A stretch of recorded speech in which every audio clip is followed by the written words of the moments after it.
President Biden and Vice President Harris have unveiled a fresh batch of executive actions aimed at tackling gun violence.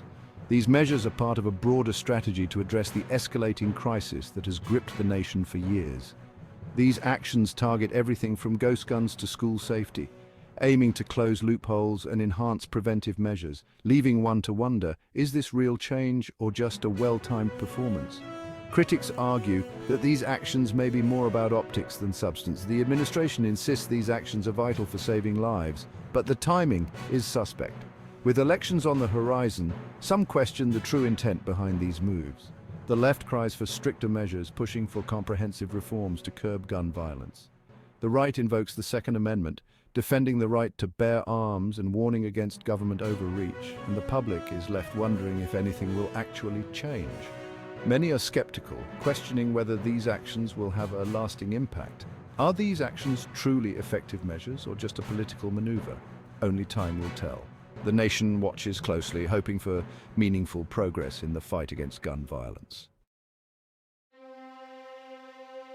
President Biden, with his signature avuncular style, has taken center stage in the gun control debate, passionately advocating for stricter regulations to curb the rampant gun violence plaguing the nation. He emphasizes the devastating impact of gun violence on children, highlighting heart-wrenching stories of young lives cut short and families torn apart by senseless acts of violence. He solemnly reminds us that guns are the leading cause of death for American children, painting a grim picture of a society where schools and playgrounds have become battlegrounds. He points a finger at Republicans, accusing them of inaction and indifference to the plight of our nation's youth, urging them to put aside partisan differences and prioritize the safety of children. Biden proudly touts a decrease in murder rates since he took office, suggesting a causal link between his policies and this positive trend, and urging continued support for his administration's efforts. He calls for bipartisan cooperation, a noble sentiment, but one that seems increasingly unlikely in our polarized political climate, where ideological divides often overshadow common goals. The president's pronouncements, while emotionally charged, leave one wondering if they are genuine calls for change or simply well-rehearsed lines delivered for maximum impact. His emotional appeals resonate with many, but the question remains whether they will translate into tangible legislative action or fade into the background of political rhetoric. Vice President Kamala Harris has renewed her call for an assault weapons ban. She argues that such a ban is crucial,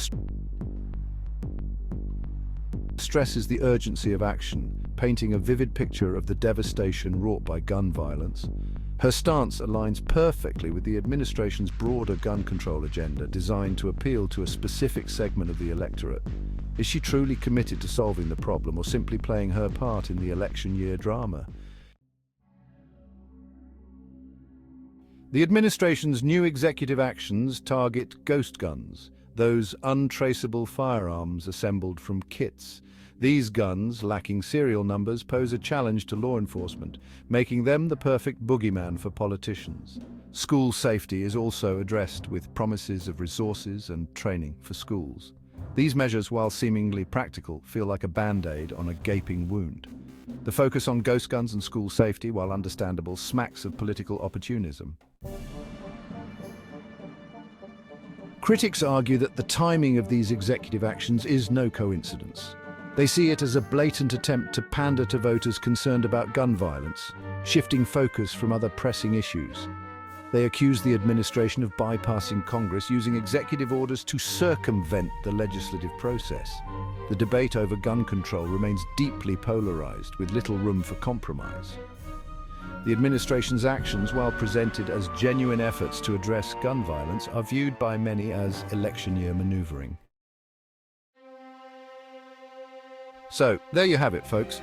The Biden-Harris administration has once again graced us with a performance of We Care About Gun Violence, the election year edition. Amidst the theatrics, one can't help but wonder, is this genuine concern or just clever politicking? Are these heartfelt promises or just another act in the grand political theatre? Are they truly committed to solving the complex issue of gun violence, or are they simply using it as a prop in their election year play? The stakes are high and the audience is watching closely. Stay tuned, folks. The election is just around the corner and the political theatre is only getting started. With every speech and every rally, the plot thickens. Will we see real change or just more of the same old show? Only time will tell.